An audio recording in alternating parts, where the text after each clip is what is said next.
mga kinanta ni Diskaya, isa na dyan si Saldico, mga kababayan. No? Na kay Saldico daw lahat sa pamamagitan ng 25%. Si PBBM, mga kababayan, nagbanta na. Nagbanta na si PBBM sa mga kurakot na politisyan. Ito, pakinggan ninyo, mga kababayan. Merong interview ang GMA News kay PBBM na ang sabi, wala siyang sasantuhin.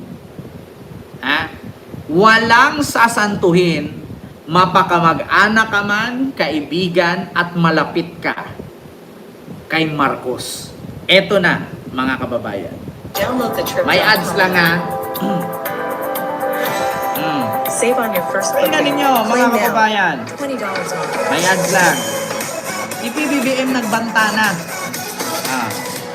According po dito, Galit na galit daw si Pangulong Bongbong Marcos sa epekto sa mga Pilipino ng naungkat na korupsyon sa mga flood control project. patay. Iaanunsyo daw niya sa mga susunod na araw ang bubuo ng Independent Commission na bubusisi sa mga anomalya at walaan niya itong sasantuhin. Narito ang eksklusibong pagtutok ni Vicky Morales. Kay Pangulong Bongbong Marcos na nanggaling. Sa susunod na linggo ay aanunsyo na kung sino-sino ang magiging miyembro ng independent body na mag-iimbestiga sa mga flood control project. Sino-sino kaya, mga kababayan, ang mga independent body para magiging miyembro sa pag-iimbestiga ng Independent Commission?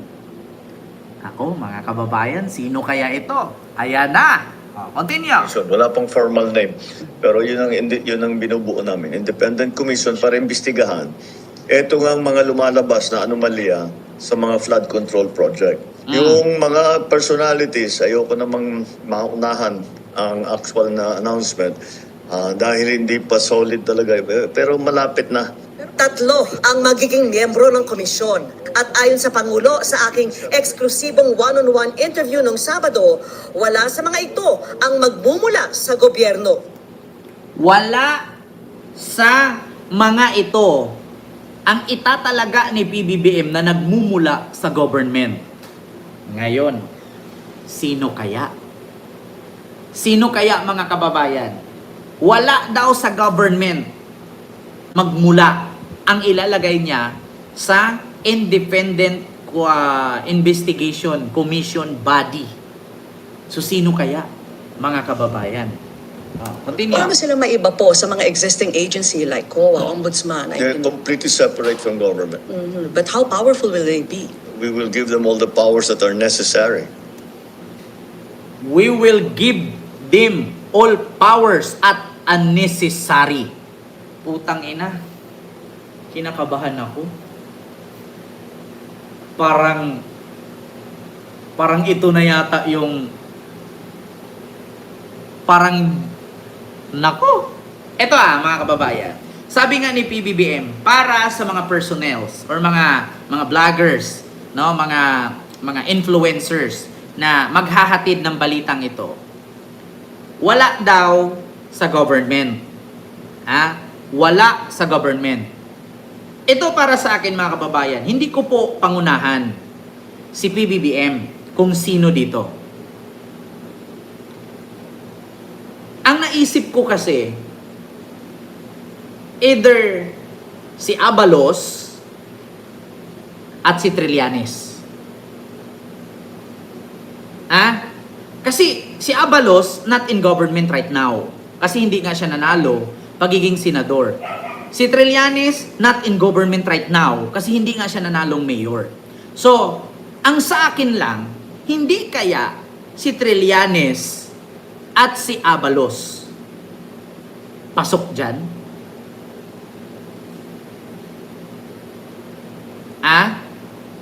Hindi kaya si Trillanes at si Abalos ang pasok dyan? Mga kababayan, ang iniisip ko din, baka si General Torre. Kasi sa totoo lang, mga kababayan, si General Torre po is a floating under of tawag dito, accounting, basta may tawag doon, HOA ba ang tawag doon? Floating pa kasi si General Torre. So ang nasa isip ko, mga kababayan, na 3 daw na independent bodies ang ipapasok ni PBBM na wala ngayon sa government. So, ang nasa isip ko kasi dyan, si Trillanes, si Abalos, si Torre. Delikado yan tatlo. Maniwala kayo sa akin mga kababayan.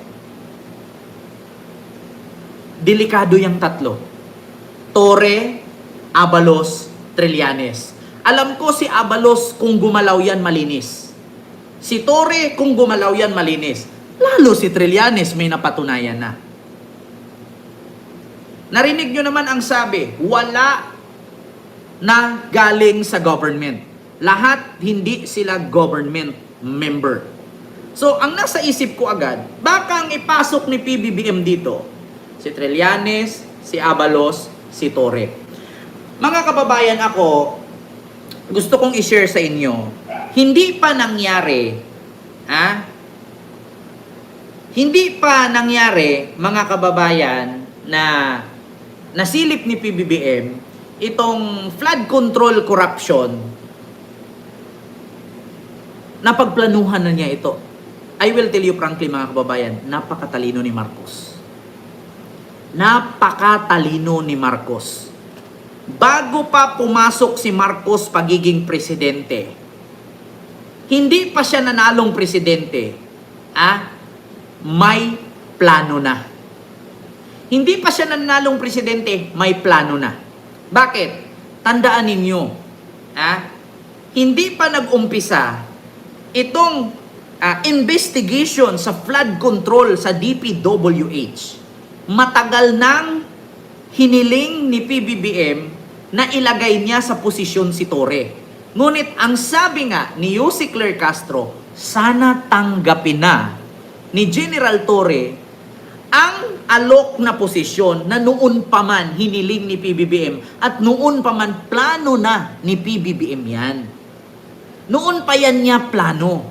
So ibig sabihin mga kababayan, noon pa lang hindi pa presidente si PBBM, iniisip na yan. Ngayon lang nagkatotoo, ngayon lang natuloy, kasi nga, marami pang mas kailangang unahin. Sabi nga ni PBBM, mas marami tayong kailangang unahin. Ano ba ang sabi ni PBBM? Darating tayo sa punto na yan. Yung about sa droga. Diba ang sabi? PBBM, ano naman ang maano mo? Action yan para sa droga-droga, para sa korupsyon. Sabi ni PBBM, darating tayo sa punto na yan. Nako po. Ako, hula ko lang baka nga si Trillanes, si Torre, si Abalos. May nag-comment nga dyan, si Barbers daw, ng Cagayan de Oro. Hindi ko alam ako, in my own, opinion. Trillanes, Torre, Abalos. O, sige, dagdag nyo si Barbers.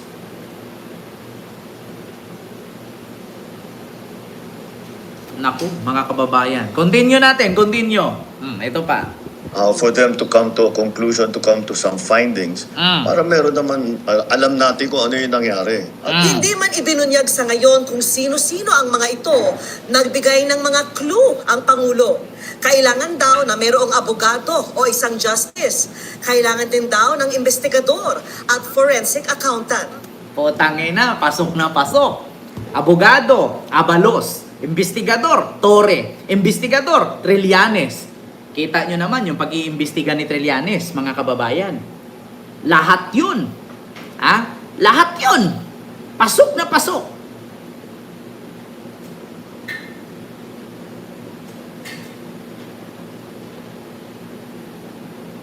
Hindi ko naman masabi dito na si Gas Abilgas ang ipasok dyan.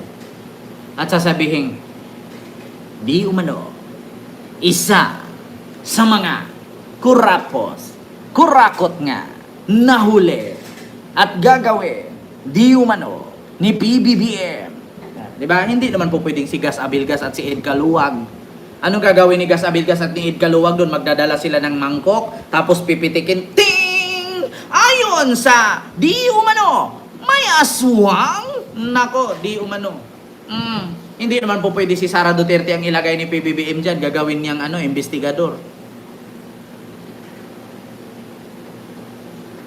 Hindi man po pwedeng pag-isipan natin si Ed Caluwag at si Gas Abilgas. Hindi naman po pwedeng buhayin ni PBBM si Ernie Baron. Patay na si Ernie Baron . Yeah, sasabihin ni Ernie Baron kung walang knowledge, walang power. Bye-bye. Oh. Eh, patay na si Ernie Baron. Ang nasa isip ko lang talaga, Trillanes, Abalos, Torre, Carpio, Justice Carpio, Lianes, Liamas, Edgar Liamas ba?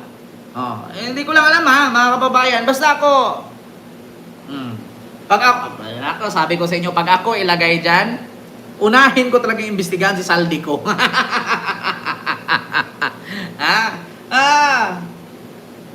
Hindi naman po pwedeng, di ba? Kita nyo, mga kababayan. Yeah? Si Jaime Santiago, si Torre, si Trillanes, si Abalos, si Carpio, di ba? Si Heidi Mendoza. Diba? Si Heidi Mendoza. Si Kent Garcia. Si Kibuloy. Kung hindi kayo duman sa akin, hindi kayo mapunta sa flood control. Diba? Yun, mga kababayan. Speaking of Kibuloy, naku, mga kababayan. Ito yung sunod, mga kababayan. Like